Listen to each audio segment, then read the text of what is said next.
Hello fellow YouTubers, this is Dragonzilla here with a new figure review.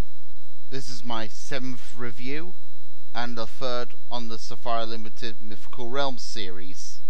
And today, or tonight, depending where you live, I will be looking at the Safari Ltd Chinese Dragon.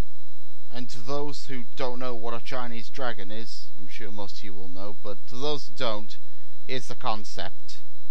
These reptiles are part of Chinese folklore, which gives them their names, and they are part of the Chinese calendar. I think they're the 12th animal, I believe, and you will see their images all over China. And although they don't have any wings, they can still fly. Also, unlike European dragons, who are evil and cause destruction, Chinese dragons are supposed to bring good luck. So in Asia, dragons are the good guys, and over here in Europe, dragons are the bad guys. Right then, so let's get on to the figure itself. Now, this isn't Safari's only Chinese dragon. There are two other versions, a blue one and a purple one. Now, I went for the red one because I thought it looked a lot more nicer, and thus the other two, I think, are basically repaints of this one, although the purple one might be its own sculpt, I think. And the detail is spot on. I like the design of the scales, and I really love the spines along the back. They really remind me of a shark's dorsal thing, and the body is very snake-like. That I'll get on to later. The claws are a nice colour, pure gold, and the legs are nicely made too. The tail is also nicely made, has a nice bit of fluff at the end. I think that's what it is, not too sure. Yeah, when it comes to dragon tails, they usually end with a point, where with Chinese dragons they end with fur, and at least it's shaped like fire.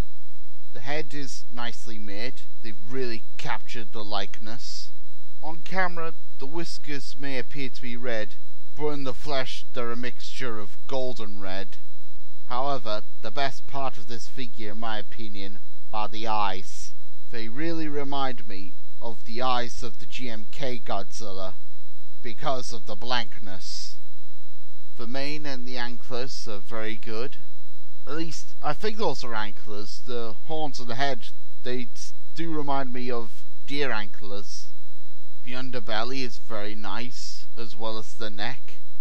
This dragon certainly feels like a real serpent. Like so many of their reptilian figures, Safari have really done a great job on this figure. And just by looking at it, you can tell that they've done a lot of research, and they must have looked at statues of Chinese dragons for inspiration, because it's a truly well-made model. Because I was certainly impressed with it when I received it on Christmas Day. But this figure does have a couple of downsides. Now, you may not be able to see him on camera, but when holding the figure in hand, you may see a couple of black marks on some areas of the figure, but those are the only downsides to the model. Now let's get on to some sizing and some comparison. So here is the Safari Ltd Chinese Dragon next to Papo's Chinese Dragon, or Dragon of the Sun as it's known as. And the two of them look great together. So here's the comparison. The Safari Dragon is more serpent-like and more classical, and very slender, where Papo's is more bulky and more realistic. And now here he is with Schleik's dragon, which is based off a European dragon. And you can see the differences. Like I said, the Chinese dragon is more serpent, and the European dragon, that's more lizard-like. Well, mind you, these guys are both lizards. And sometimes you can get European dragons that resemble dinosaurs. So overall, one of my final thoughts on the Safari Ltd Chinese Dragon. I think it's great. It's definitely one of the best dragon models that I've ever seen. And out of the 3 versions, I would recommend again the red and gold version. I mean, you could pick up the blue dragon or the purple dragon if you want to, but personally I'd go for the red one, because I think red looks nice on a Chinese dragon. And so, I give this guy a 4 out of 5. It's a truly awesome figure if you're a huge fan of dragons, like I'm a huge fan of dragons, which is why I named my account Dragonzilla. And so now I'm signing off. Alright, yeah guys, see you later. Take care. Bye.